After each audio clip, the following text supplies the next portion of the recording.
Hey, how's it going, everybody? David here. Welcome back to part 3 of What If Frieza Waited to Destroy Planet Vegeta.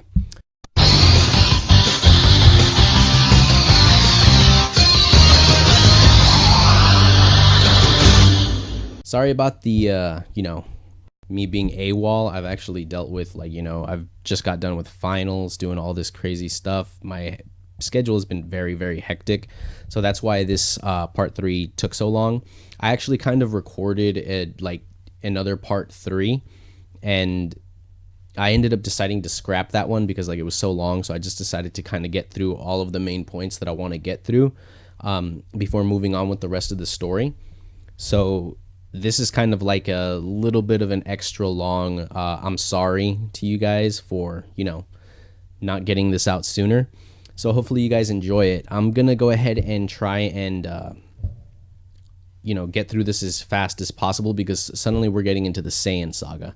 So yeah, up until now, Kakarot has done everything that can be done in the Dragon Ball universe. So we're starting to move into Dragon Ball Z.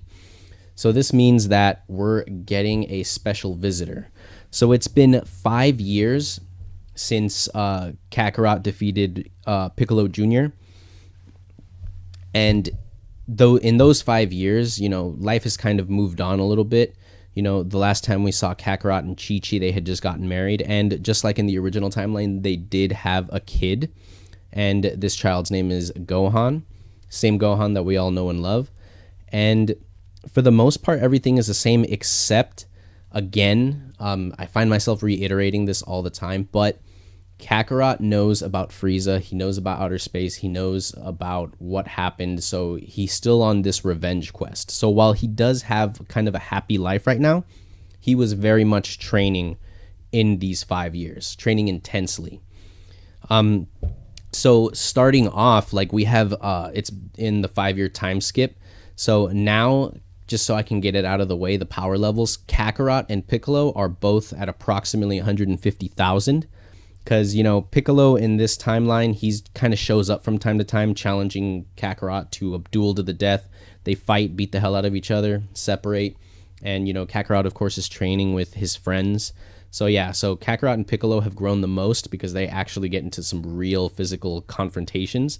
So, they're both at about 150,000. Chi-Chi's actually the weakest now because she had to literally take an entire year off because she got pregnant with Gohan. And she ended up giving birth. So for literally approximately a year, she did almost no training. Sure, she did aerobics, she moved around, she did stuff like that. She wasn't just in bed the whole time, but she didn't do, for a year, she didn't do anything that gave her a lot of growth. So she's currently at 100,000 even. She just barely cracked it.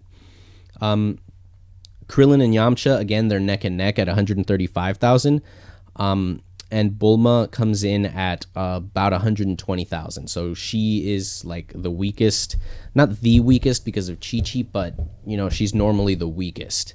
Because in these few years, she's also been kind of not focusing on her training as much because she is, she's Dr. Brief's daughter. She's running Capsule Corp. She's doing all this stuff. So she trains intensely with her friends and in her spare time. But her days are mostly just in a lab trying to keep busy, inventing stuff, running the business. So that's where they're all at right now. And oh yeah, and before I forget, Gohan. So Gohan, I'm going to go ahead and put him at approximately 22,000. And for you that are thinking that's a little high, you're right, it is high.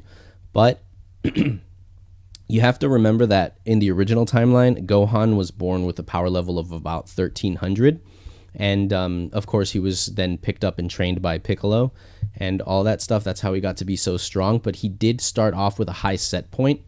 And it's kind of the same story here, except remember, the Uzaru wish, the Uzaru no longer exist with the Saiyans. Now the Saiyans they spontaneously have a 10 times power boost because they don't have access to the Uzaru form anymore. So Gohan was actually born with a power level of 13,000, which did not go unnoticed. And of course, he's only 5 years old at this point. They were training him, but they weren't running him ragged. They were teaching him to control his power. They were trying to get him to learn martial arts and all that.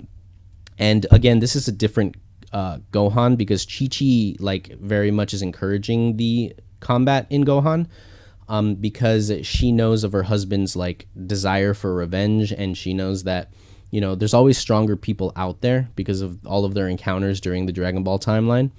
So she is trying to, you know, make sure that her son is prepared for the future for any possible, you know, disaster that might occur. So they've been training him, and so from a power level of 13,000, they got him up to approximately 22,000, which I believe is reasonable. So that's where everybody stands right now. And Raditz, of course, crash lands on planet Earth, flies out of his pod, and he's looking around on his scouter. He detects a power level, so he goes off and again encounters Piccolo. And remember, Raditz at this point has a power level of 15,000, far weaker than Piccolo and Kakarot, but Piccolo and everybody else are kind of suppressing their power. So right now he picks up on Piccolo, but Piccolo's power level is like 500. And of course Raditz is like, oh yeah, I'm so strong, whatever. They chat for a little bit, but before anything can actually happen,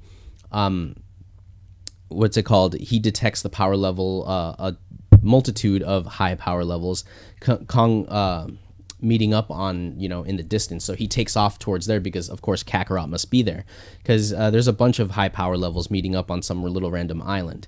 And this is where we kind of lead into, like, that's the beginning of Dragon Ball. They're having like a little get together, including Chi-Chi this time, because again, they're all close friends and they still meet up and talk and hang out and stuff and train together. And Raditz lands and shows up, and he's like, Kakarot, what the fuck? Like, why did you get so much weaker? Because remember, he's suppressing his power level. So Kakarot's power level, whereas it's 150,000, he's suppressing it to like 500. So Raditz is like, what's going on? Why are you so weak? And then Kakarot's like, oh my god, Raditz. He hadn't seen his brother since he thought planet Vegeta was destroyed. And frankly, he missed his brother. Yeah, sure, Raditz was probably a bit of a dick to him when he was a kid, but it was still his brother, and they still had, you know, that familial bond. So Kakarot is immediately like, oh my god, I can't believe you're here. I can't believe you survived. Raditz is like, yeah, it was me, Nappa, and Vegeta. We survived the destruction. We met up with Frieza, and Frieza told us that we were hit by an asteroid and all that. And Kakarot's like, what do you mean hit by an asteroid? Frieza's the one who destroyed planet Vegeta and everything. And so at this point, Kakarot's like, oh shit, stop. He destroys Raditz's scouter, and then they fly off and collect the Dragon Balls from their home on Mount Paozu. Because remember, Kakarot was kind of collecting them, just kind of doing something to keep himself busy, probably playing with Gohan. So they gather the Dragon Balls, and immediately they wish Nappa and Vegeta to planet Earth. So now we have the four surviving pure blood Saiyans on planet Earth, and Nappa and Vegeta are kind of like, what the hell just happened? They didn't realize it. For those of you who might be curious as to why Shenron was able to bring them to planet Earth without issue, the only thing that we have to go off in canon is when Kakarot, when Goku was going to be wished back to Earth, but he resisted the wish. Remember that he landed on planet Yardrat and he was getting trained there. He was kind of learning how to control the Super Saiyan form, and he was learning techniques from the Yardrats. And he knew that at some point they were going to try and wish him back to planet Earth, and he didn't want his training interrupted. So Kakarot resisted that because he knew it was coming. Nappa and Vegeta did not know anything about Shenron or the Magic Dragon Balls or anything like that. So as far as they were concerned, they were just sitting chilling on a planet, probably laughing at Raditz, and they just got kind of picked up and dropped off on planet Earth. And they didn't have the wherewithal to just kind of like, oh, okay, we're gonna get picked up right now, we don't want to. They just kind of got dropped off on planet Earth. And so the dragon dissipates, and they're like, what the hell is going on? And Kakarot explains to them, hey, you guys, I've been training, I have my friends here, they're all really strong too. We're gonna take down Frieza because Frieza's the one that destroyed our planet. And at this point, because it's kind of out in the open, especially since they spoke while Raditz had his scouter on, Nappa and Vegeta have their scouters on, and guess who's been listening this whole time? Turns out Frieza has been spying on the Saiyans for quite a while now, trying to keep track of their progress, because remember, he banished them. He got rid of them. He didn't want anything to do with them. He kind of did a soft exile, whereas they were still kind of working for the Frieza Force, but he just kept them so that they never really came back and interacted with him too much, because he just sick of the Saiyans, especially after they became insufferable after their little power boost. You know, they thought they were all badasses, but they really weren't. You know, they're just monkeys.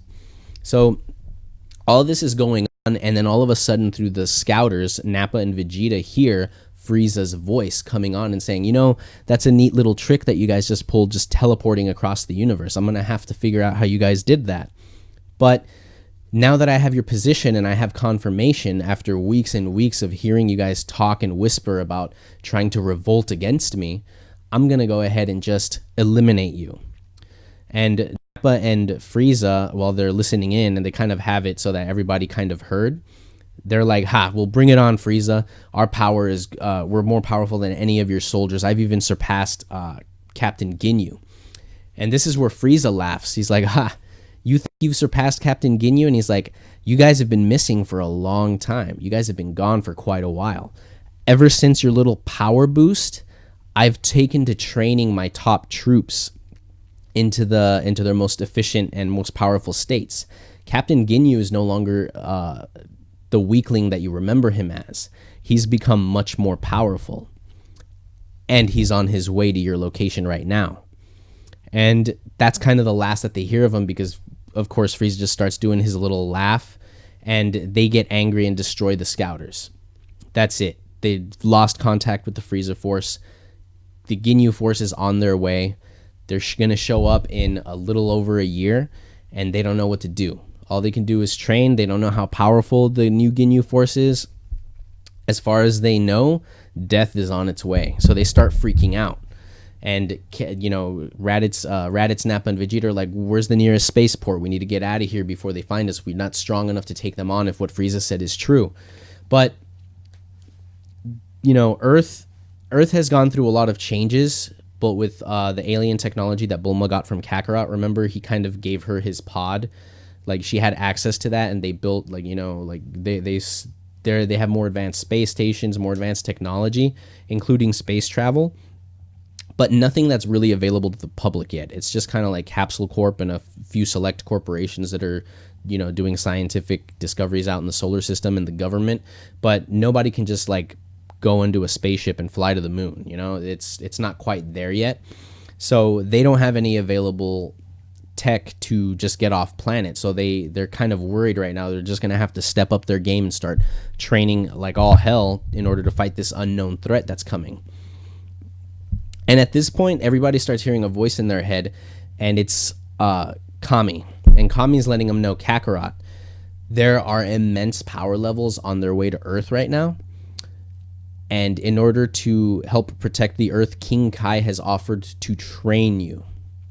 So at this point, we're starting to get King Kai kind of stepping into the story. And Kakarot thinks about it, and he says, no, I'm not going to leave my friends behind and go and train by myself. I'll go if King Kai trains everybody. And he means everybody, not just his immediate friends and family. He means including the Saiyans, because they're going to need all the help they can get. And even if, you know, they can defeat the Ginyu Force as they are, their target is not the Frieza Force. Their target is Frieza, and his power level is insane. It's in the millions. So he decides, you know, one-on-one training with a god, everybody needs to get in on this. King Kai's like, I'm not sure I can do that. I don't have a lot of room. Because remember, King Kai's planet is like super small. So he kind of tells Kami, give me a few hours. And they're off, and they're trying to discuss what's going on until King Kai manages to get back to them and says, I can train everybody, but due to some reason, it's probably not going to be as effective as it would have been if I trained a person one-on-one. So they go off, and they get taken into Otherworld, and they have to cross, you know, Snake Way and all that, and they get to King Kai's planet, which is, it's not quite a planet. It's more like a small moon than anything, but there's plenty of room for everybody. See, what happened is King Kai, he expanded his planet back to a relatively normal size, or normal to what it was before Beerus shrunk it down even more.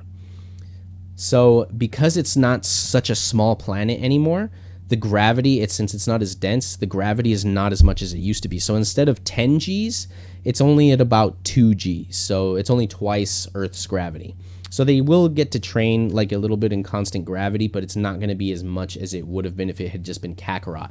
So while they're there and King Kai is training everybody and they are dealing with the new force of gravity, they are improving, but it's not as much as it could have been. Everybody only got approximately like maybe a 3 or 4 times power boost. So they spend a year there training and they kind of start bonding a little bit. The Saiyans are a little bit kind of standoffish still because it's just been Nappa, Vegeta, and Raditz by themselves for the longest while. So they're kind of just off to the side a little bit. But they'll interact here and there, especially with Kakarot, because Kakarot was worked with Kakarot before. It was only one mission and he ended up getting the shit kicked out of him before getting shipped off, but they know Kakarot. He's a little bit different because he grew up on planet Earth like since the destruction of planet Vegeta, but they still know him. He still has like the same mannerisms that he had when he was a kid. So they're all training there, and some kind of people start kind of getting along. For example, Piccolo is he's got a little soft spot for Gohan, because Gohan is like super impressed by Mr. Piccolo and he thinks he's like one of the coolest guys there. And Gohan is again very much taken with his uncle Raditz, who's kind of bonding with him a little bit too. So they kind of form a friendship. They're allies. They're kind of like, they care about each other, but they won't admit it. Well, the humans will admit it. They'll be like, oh yeah, Vegeta's cool, but Vegeta's just kind of like off to the side like losers. That's Vegeta. He's kind of like still standoffish towards them. So their training is just about done and the Ginyu Force is literally about to land in like a day, a few hours. So they, with King Kai's blessing, fly back to King Yema's office, I guess it was, and they're taken back to Earth by Kami, and they go off and they intercept the Ginyu Force.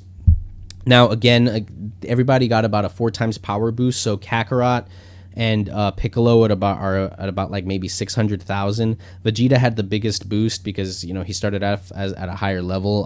So he has a power level of about 720,000. Chi-Chi is like 400,000. Gohan is 88,000. He improved, but like he's still a kid and his training wasn't all that intense. Yamcha and Krillin are like 40,000. Bulma's at 480. And Nappa and Raditz, they didn't get the 4 times power boost. They actually improved quite a bit. And Nappa's at 350 and Raditz is at 300,000. And you might be wondering, wait a minute, why did they get such a major boost compared to everybody else? And I'll tell you why. Because Nappa and Vegeta were the weakest ones to begin with, excluding Gohan. Because Gohan's a kid. He's like, he's approximately 6 now. So him being 88,000 is like extremely, really, really good, for being a kid. But Nappa and Raditz, they didn't want to be that weak. They kind of hated being the lower ones on the totem pole. They're still like the weakest ones, but they're nowhere near as weak as they used to be. And what they did was they took advantage of the Zenkai boost. Nappa and Raditz would like once a week go off to train by themselves on the planet, away from everybody else, and essentially just beat each other half to death. And King Kai would use his magic to heal them. So they're getting Zenkai boosts like that. They weren't major Zenkai boosts because they didn't really damage each other enough for it to be truly life-threatening, but they were pretty bad. So they managed to bring their levels up by several times instead of just like 4 times. So yeah, they're in the 300,000s. So that's where they're at right now. And they go off and they're gonna go ahead and confront the what's it called? The Ginyu Force. So they're kind of waiting in this vast wasteland for the Ginyu Force to arrive. And once they do, they're introduced to like this kind of a colorful assortment of people that they had no idea who to meet. So yeah, so the Ginyu Force is a little bit different than the canon Ginyu Force. So we have the original 5, which is Guldo, Raccoon, Birder, Jace, and Ginyu.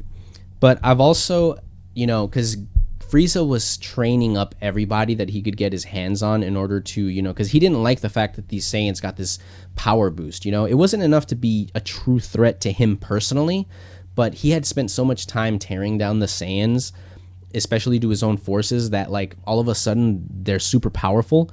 So like they all of a sudden, almost overnight, Vegeta and Nappa became two of his most powerful foot soldiers in the Frieza Force. So he couldn't really allow that. So that's why he did the soft banishment, and he started training up the Ginyu Force and everybody else who, was super powerful. And so 3 new people got added onto the Ginyu Force as Frieza's most elite. One of them was a former member of the Ginyu Force who was kind of forced back into it. Her name is Banyu, it's canon now, I believe, that she was on the Ginyu Force before she left. But now she's back onto the Ginyu Force, at the very least for this mission. And 2 other guys who are enthusiastically a part of the Ginyu Force, Abo and Kato. So these guys are also canon to the Dragon Ball universe too. It's not just that little special that they did, but supposedly they were super powerful in the special, and I decided to kind of go with that. So yeah, now the Ginyu Force has 8 people because we're including Abo, Kato, and Banyu. So they kind of go off, and Goku does this thing where he's like, we don't have to fight. I don't want to like just be killing everybody indiscriminately, but if you guys want to hurt people and if you guys want to keep working for Frieza, then we'll just take you out. Of course, they're kind of like, what are a bunch of monkeys and puny earthlings going to do? But they start to battle, they start fighting, and surprisingly, the Ginyu Force is very, very dangerous. Like they're fighting pretty much it's pretty much a free-for-all. Like Bulma's fighting Goldo, and then Gohan will help her, and Banyu is trying to beat the crap out of Chi-Chi, and everybody's kind of, it's just a free-for-all brawl that is, people are just getting taken out. But one thing that the Saiyans and our friends have is they have senzu beans that they can share amongst themselves. So whereas somebody will get really injured, they just take a senzu bean and jump back into the battle. And overall, like, it just kind of becomes a battle of attrition, and the Ginyu Force starts to get tired and they start to get defeated. So one by one, the Ginyu Force starts to fall. And of course, our friends aren't the happy-go-lucky ones that we have from the actual anime, and they're just executing them. So Birder falls, he gets taken out. Raccoon gets the crap kicked out of him by Nappa and Raditz, and they kill him. Like, they're just dropping like flies. And at this point, Captain Ginyu's like, oh shit, I better step in, because Captain Ginyu grew the most out of all of his team. Captain Ginyu is at a power level of 1,000,000. So he just steps in and he starts wrecking everybody's shit. And what they start to do is Goku, not Goku, I'm sorry, I keep falling back on that. So many years listening, paying attention to that. But yeah, so Kakarot uses the, I was going to say Zenkai boost. Kakarot uses the Kaioken.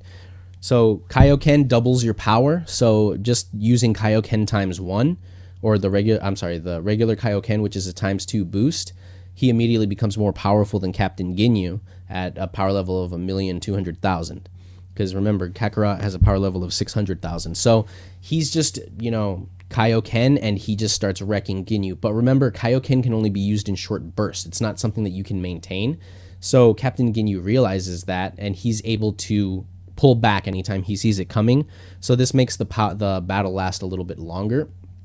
But it doesn't last that long because everybody starts jumping in. Because remember, the Ginyu Force is pretty much all but dead, and Captain Ginyu is almost the only one left. So Captain Ginyu at this point, he's desperate enough, pulls out his last ace in the hole, and uses his body switching technique on Kakarot.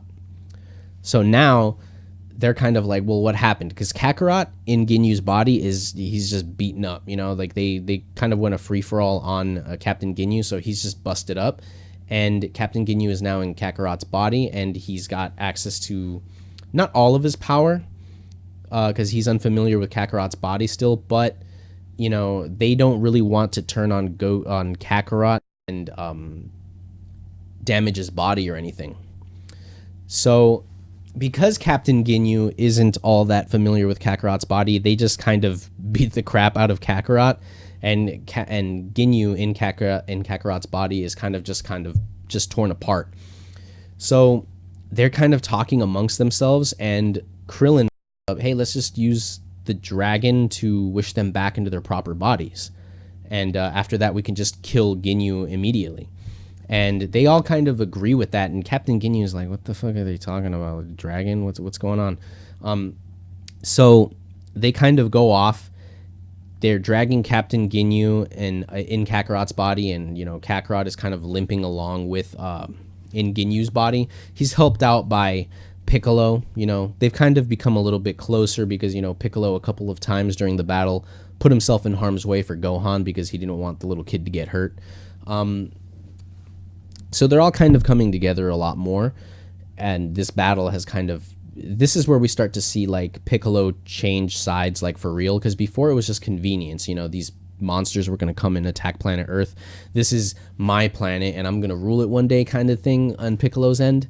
But at this point he's kind of mellowing out. He's forged some bonds with these people, and he can fight to his heart's content with them, so that's all great. And so Ginyu is too beat up to really do anything in Kakarot's body, so he's just kind of like, well, this is it. What else can I freaking do? They have him dead to rights, and he doesn't have a chance to do another body switch or anything. So he's just kind of almost resigned to his fate. He's still angry and stuff about it, but he realizes that he's in a no-win situation. So they summon the dragon, and Ginyu is like, what is going on right here? And he's listening to what they're saying, and they're like, oh, it's a good thing Piccolo didn't get killed during the battle, otherwise we wouldn't be able to use the Dragon Balls. Okay, so the Namekian is tied to the Dragon Balls somehow, and they wish, hey, Shenron, Kakarot and this guy Captain Ginyu used a technique to switch their bodies, so can you put them back in their original bodies, like just switch them back right now? Shenron's like, all right, this is an easy technique to just undo, so sure. And they wish Shenron, they wish that on Shenron, and Shenron grants the wish. All of a sudden, Ginyu is back in his purple body, his original body, and he's like, wait a minute, so this thing grants wishes, and the Namekian has something to do with them, whatever. So instantly, because Shenron just disappeared already, and remember, Piccolo was helping carry Kakarot, who was in Ginyu's body. So Ginyu, in his original body now, turns around and immediately blasts Piccolo's head right off. Remember, Namekians can only reform as long as their brains are undamaged. So Piccolo's dead. He just got killed by Ginyu. He was completely blindsided. The instant that happened, he just turned around, blasted him. No time to react. Piccolo is dead. The Dragon Balls, as they were dispersing across the sky, stop, and they just fall. They're just random stones now, as they're no longer functioning. They hear Kami's voice like, I'm sorry, my time is up. I hope you guys can help protect Earth, and his presence fades from their minds. And Kakarot bum rushes Ginyu, and he just knocks him down, and he's ready to just destroy him because he's mad and he's angry and his friend was just killed. And Ginyu's just laughing his ass off, and he's like, Lord Frieza will avenge me. He will find the Namekian homeworld, and he will have his own wish for immortality and power, and he's going to destroy you all. And Vegeta's like, you're delirious. There's no way for you to relay any of this information to Frieza. And then this is where Ginyu laughs and says, you guys are stupid. You think the communicators, the scouters are the only communicators I have? And he looks down at his chest plate. My Ginyu badge has a one-way communicator directly to Lord Frieza. He's been listening to this battle the whole time. So Captain Frieza, Lord Frieza knows that the Dragon Balls are tied to Namekians, and I've already destroyed the ones here on planet Earth. He just has to find planet Namek, and he just has to make his wish, whatever those wishes might be, and he will destroy you all. And he's just laughing and laughing that he's had his last laugh. This is Ginyu's last laugh. And angry as all hell, Kakarot just obliterates Captain Ginyu's body. And this is where we're going to leave things for now.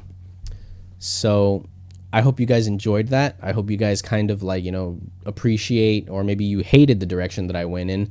I know a couple of people were excited for like how Raditz was going to fight Kakarot if he was so much weaker than him, or how Vegeta was going to handle all of this. But I decided to completely go the path of least resistance with them, because Kakarot would have no incentive to fight the Saiyans, because he remembers them. He was friends with them. He went on missions, well, one mission with them, but he had like literally every reason to be happy to be reunited with them, and he was.